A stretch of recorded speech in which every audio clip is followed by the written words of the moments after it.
Okay, so hi everyone. So today we're going to talk about QA. Before we start, let me give you a brief introduction as to what is this chapter all about. So QA stands for the word Qualitative Analysis. So in this chapter, you're kind of being like a forensics detective. Okay, why? Because I'm going to give you this solution. Okay, it's an unknown solution. All you know is that it's an ionic compound. Okay, so as an ionic compound, you know that there will be a positive side. You also know that there will be a negative side to it. So what am I going to do is I'm going to test for the identity for who it is based on the positive and negative side. Okay, so for the positive side, what you can do is we will add NaOH or we will add aqueous ammonia. Okay, so after we have done this test, right, it will tell us a result. Okay, so for example, the results tells us it's copper 2 plus. Okay, that's one example. But for the negative ions, okay, there's many types of tests you can do. So I'll just leave it out at various tests. And after you have done it, okay, maybe the identity turns out to be chlorine. Okay, so what you need to do is to be able to conclude that therefore X is copper chloride. Okay, so just make sure you know how to do this. Okay, so if all is good, right, let me show you guys what's happening here. So this table shows you your cations. Okay, so all these are your cations, your positive ions. And what are the tests you need to do, right? The two tests of sodium hydroxide and aqueous ammonia, and the type of results that you will yield from this. So before we start here, I need you to understand one thing, is that the precipitates, right, all end with a certain naming. Okay, so the precipitates all end with a naming of something hydroxide. Okay, so I just need you to pay attention to that first, okay? So that when we see any precipitates from your cations, which is from your metals, you always know that the name is always the metal, then a hydroxide. Okay? Okay, so first, we're going to focus on three things. Okay, we're going to focus on copper, iron 2 plus, and iron 3 plus. Okay, so the reason why is because these three are the only ones with color, and they'll be the most easy to distinguish. Okay, so copper 2 plus will always give you your blue precipitate, iron 2 plus will give you your dirty green precipitate, and iron 3 plus will give you your reddish brown precipitate. Okay, so these three are the easiest to find based on your colors. Okay, so once you're done with this, let me show you the next part. Okay, we'll talk about the rest in a bit. So now it's for your negative ions. For your negative ions, okay, there's three of them that we want to kind of focus on first. Okay, so mainly your chloride and your sulfate. Okay, so why do we want to focus on these two first? Okay, so do you still remember your insoluble salts? Okay, your lousy student CLB acronym. Okay, so L stands for lead, S stands for silver, C stands for calcium, L is lead again, and B stands for barium. Okay, so over here, the first two I told you guys belongs to sulfate, and the last three will belong to your... Okay, last three belongs to sulfate, first two belongs to chloride. So over here, okay, what we're going to do, right, is to test for chloride, we're going to use silver, and to test for sulfate, we're going to use barium. Okay, so that is the idea behind it. So when you see the word silver nitrate, okay, when you see the word silver, straight away know that we are testing for chloride. When you see the word barium nitrate, we are actually straight away going to test for sulfate. Okay? So what about lead? Okay? So when we use lead, it's a little bit more funky because you see lead gives you the same results for both chloride and sulfate. Okay? So when we use the word lead, okay, we try not to associate too much. Okay? But the idea is for lead, we will use for iodide, to test for iodide. Okay, but let me focus on the ones that are highlighted in red first, which is your chloride and sulfate. So these two, right, that we are talking about, why are we focusing on them? Because both of them allows us to identify that chloride and sulfate is present when a white precipitate is formed. Okay, so you can see a white precipitate will form. So AgCl will form if you test, if it's a positive test, and you will also form a white precipitate of barium sulfate. Okay, so these two gives you a white precipitate. Okay, so I'll leave the iodide first. I will talk about him in just a bit.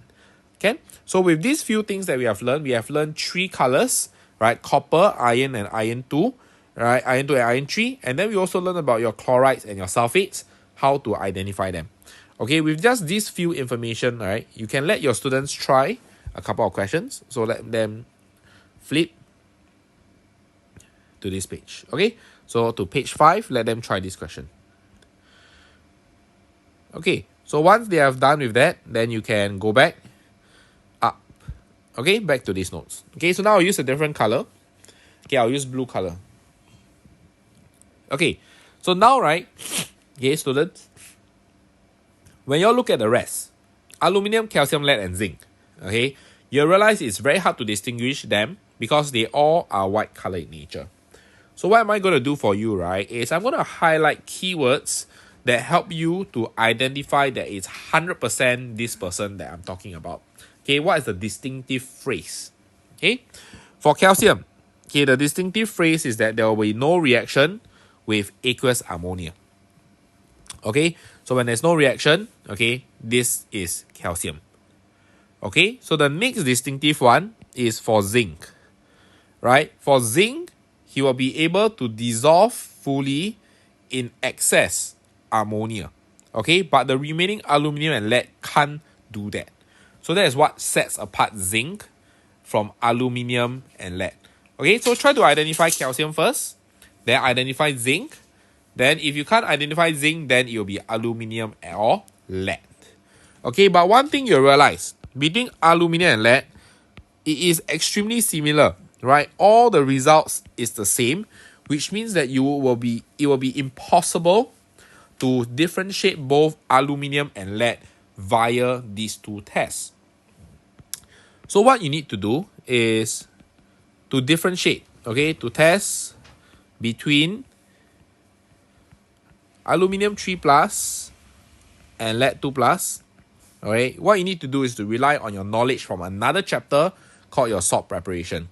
So when it comes to salt preparation, okay, you need to use, right, your chlorides or your sulfates. Why? Because lead chloride and lead sulfate will be insoluble. Okay, but then your aluminum chloride and your aluminum sulfate will be soluble. Okay, so with that, that is your first part over here, and then we'll move on to the next part.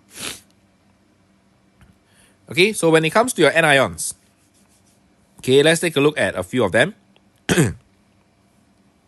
So for nitrates, okay, the distinctive feature, okay, the distinctive phrase that you will always look out for is aluminum powder or aluminum foil. The moment you see that, it means that it is a test for your NO3 ions. Okay, so what is the positive observation that you will observe? Is that ammonia gas is produced and it will turn your red moist litmus paper blue. Okay, sometimes you'll be able to identify it through a pungent smell. Okay, can Alright. Other than that, for carbonates, I do not have to tell you much because from the chapter of acids, you guys should know that anything with carbonate will produce carbon dioxide. Okay, so let me go back to the iodide. So remember we talked about iodide, right? So this guy is a bit easy. Why? Because you will always see this thing called a yellow precipitate or PbI2. So when you see yellow precipitate, always associate it with PbI2. Okay, so this is colors. Okay, so always remember that colors are your best friend. Alright, so if you have no questions from here, okay, let's go through a quick summary of whatever we have gone through so far. Okay, so over here, when you see blue, right, always know that it associates with something with copper 2 plus, green associates with iron 2 plus, and reddish brown associates with iron 3 plus. Okay, and remember, who dissolves in everything? Okay, so if I were to rephrase it, right, specifically your excess aqueous ammonia, okay, who will be the one? It will be your zinc. Okay, so these are ways to identify. And remember how to name your precipitates. It's always something hydroxide, and that something will be your metal. Okay, so your metal hydroxide will be your naming. Okay, that is for your positive ions. Okay, so these are your cations. So what about your anions? When it comes to your anions, when you see the word barium, okay, it means it is a test. Okay, for sulfate. When you see the word silver, it is a test for chloride. Okay, so what will you form for this? Okay, you will all form a white PPT to be observed. Okay, which will be your BaSO4 and your AgCl. Okay, so that's the observation. Next, when you see aluminium, right, when you see aluminium powder, right, or aluminium foil, it is a test for your nitrates. Okay, so what's the positive observation? Ammonia gas will be produced and it will turn your red litmus paper blue. And lastly, right, when you see any yellow precipitates, right, chances are is that it will be PbI2. Okay, so with this quick summary of QA, this is about 75% of all of QA, right? It will be good if you can memorize this. We are only left with small little special cases. Okay, so at this point in time, what you want to do is to get your students, give your students some time to memorize it. But if you feel like they are good to go, okay, then you can assign some questions to them. Okay, so after this summary, let them try a couple of questions. Okay, so you can let them try the question here on page 6. There's multiple answers for this question, and also page 7. Okay, so page 6 and page 7 for practice. Okay, so once they are done, then bring them to the last part of QA. Okay, so very good. All right, now that you guys are done with the questions, let me go through the last final part about QA.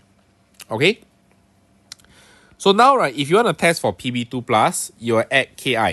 Okay, so anything that contains I, right, and you'll see that a yellow precipitate will form. Okay, so it's very similar, right? If you add something with I, it means you're testing for the Pb. But if you add Pb, right, it means you're testing for the I. Okay, so just take note of this. This is a giveaway. Okay, next. Okay, this is a little bit tricky, so let me focus a bit on NH4+. When you test for NH4+, you add NaOH, which is very common, right? A lot of them uses NaOH. But in this case, ammonia will be produced, and you turn moist litmus paper, red litmus paper blue. Right, so this is very similar to the test for nitrate. Okay, so what is the difference? The difference, right, is that for NH4+, okay, no aluminium powder is used. Okay, we don't use any aluminium foil, aluminium powder. Okay, so just make sure you are able to differentiate this.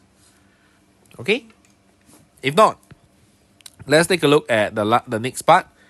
Over here, you have iron oxide and copper oxide. You realize that iron here is 2+, copper here is also 2+. So generally, iron 2+ will be green and copper 2+ will be blue. But in this case, because it's a special case, you will realize that it will be black in color. Okay, so special case.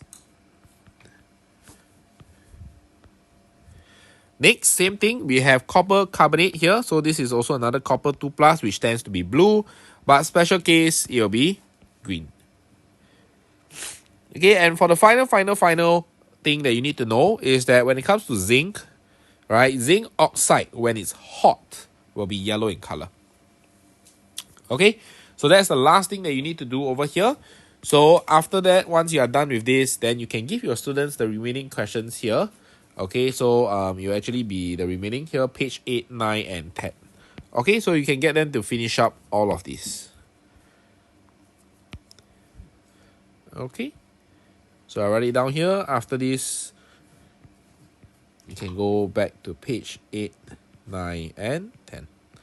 Okay, so if they are done fast, you can always print out more questions.